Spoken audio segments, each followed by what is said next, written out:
Who do you think you are? The doctor's voice thundered across the ward as the slap echoed off sterile walls. Gasps. Silence. Aisha didn't flinch. Her eyes stayed locked on his, calm and unyielding. Around them, nurses froze, phones lifted, the moment suspended in disbelief. Seconds later, she reached into her pocket, dialed one number, and said softly, "It's time." Within minutes, the color drained from his face as hospital executives stormed in. He had no idea who he'd just humiliated. This is the story of power, prejudice, and a reckoning he never saw coming. Welcome, story lovers. From where are you watching? Hit the like button and drop your city name in the comments so we can see how far our story travels. The morning sun spilled softly through the tall glass windows of St. Mercy Hospital, painting the hallways in gold. Amid the usual hum of machines and echoing footsteps, Aisha Carter moved with quiet confidence. Her uniform was crisp, her steps steady. Years of dedication had earned her the respect of patients, if not consistently of her peers. To most, she was just another nurse, kind, diligent, and unshakably calm under pressure. But behind her warm smile and steady hands was a story few knew, a legacy she rarely spoke of. Aisha had worked in hospitals across the state, choosing to blend in rather than stand out. She preferred to earn her place through service, not status. And at St. Mercy, she found purpose, caring for those no one else had time for, listening when others rushed past. Every patient mattered to her, but not everyone saw her worth. The surgical wing, where she had recently been assigned, was ruled by precision and ego. The head surgeon, Dr. Richard Hale, was known for both his brilliance and his arrogance. To him, nurses were assistants, not equals.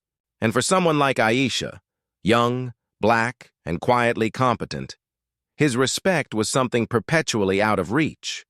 Still, she showed up early every day, heart full of purpose. She believed professionalism could outshine prejudice, but lately the tension had been rising. Unspoken comments, lingering stares, decisions made without her input. She brushed them off, focusing on her patients. Then came the morning briefing. Dr. Hale's voice cut through the room, sharp, dismissive. "We don't need unnecessary opinions," he said, glancing her way without even naming her. The words stung, not for what they said, but for what they implied. Aisha straightened her posture, reminding herself, stay calm. Do your job. What she didn't know was that this ordinary day, this single shift, would expose not just prejudice, but pride. And by the end of it, the very walls of St. Mercy would whisper a new name in fear, hers. From the moment the morning briefing ended, the tone of the day shifted. Aisha could feel it. The subtle distance, the murmured conversations that paused when she entered the room. Dr. Richard Hale walked with his usual air of authority, a clipboard in hand and a trail of interns behind him.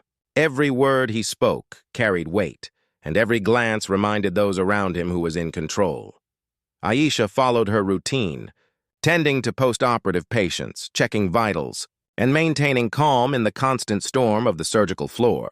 But even as she worked, she noticed how Dr. Hale's instructions increasingly bypassed her. Orders were given directly to interns, many of whom lacked her experience, while she was reduced to a background presence. At first, she ignored it. After all, she had seen arrogance before. But what made this different was the quiet cruelty threaded through his actions. When a patient's line came loose, it was Aisha who caught it. Steady hands, quick reflexes. But Dr. Hale brushed past her with a condescending smile. "Next time, try to keep up," he muttered, loud enough for others to hear. The room chuckled. A few interns avoided her eyes. She forced a polite smile, but inside something began to fracture. It wasn't just disrespect, and it was dismissal. She had earned her place through hard work, compassion, and excellence. Yet to him, she was invisible. By afternoon, tension hung thick in the sterile air. A complicated cardiac procedure was scheduled, one that demanded absolute coordination. Aisha was assigned to assist, ensuring instruments were prepared and patients stabilized. But as the operation began, Hale's tone turned sharp. "Scalpel," he ordered, not looking up. Aisha handed it over swiftly. Clamp! She passed it. Then, midway through the procedure, he snapped. Who organized these trays? They're completely wrong. His voice rose, cutting through the silence like a blade. Everyone froze. The instruments were in perfect order. Aisha had double-checked them.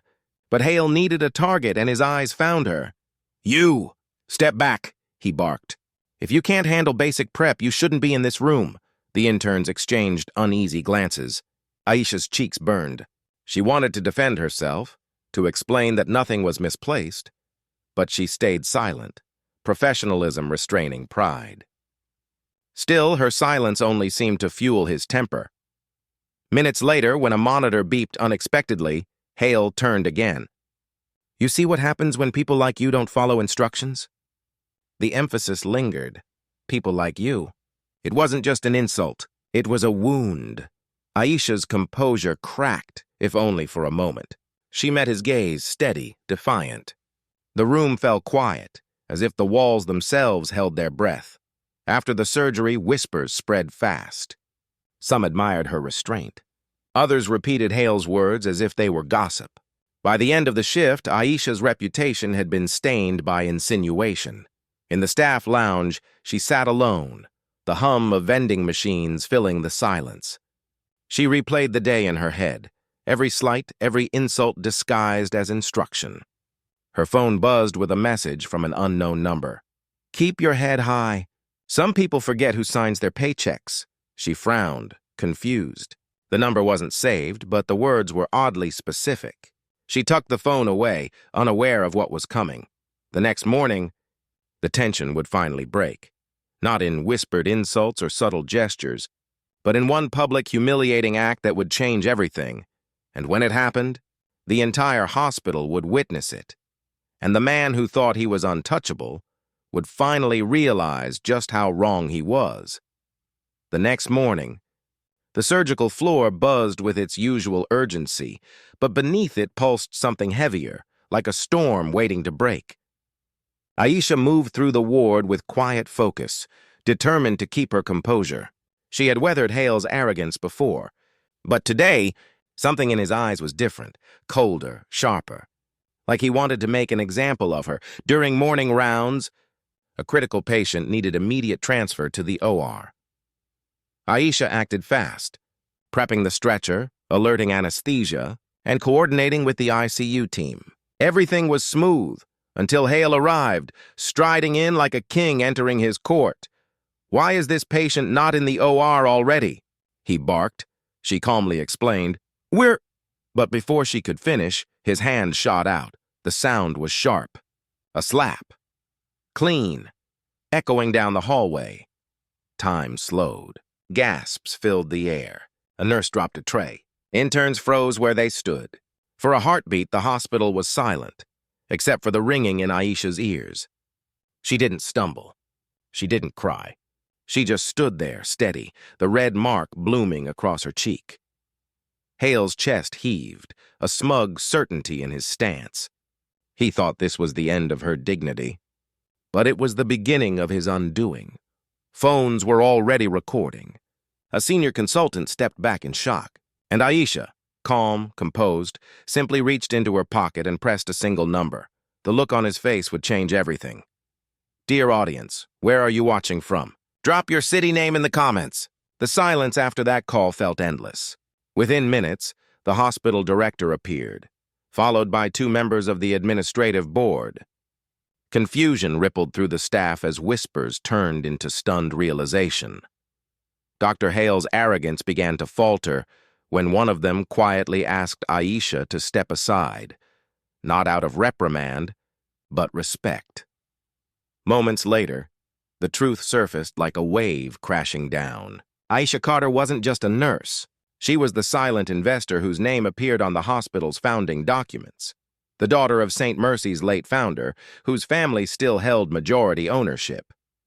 Every corridor, every surgical suite, every paycheck existed partly because of her family's vision, and the man who had humiliated her now stood exposed before everyone, his voice trembling as the board demanded an explanation. No apology could undo the image the world had already seen. The slap, the arrogance, the prejudice, all captured, all viral within hours. By dawn, Dr. Hale's career was under review, his reputation collapsing faster than he could defend it. Aisha, meanwhile, walked the same halls again, not with vengeance, but with quiet strength. She didn't need to speak. The truth had already spoken for her.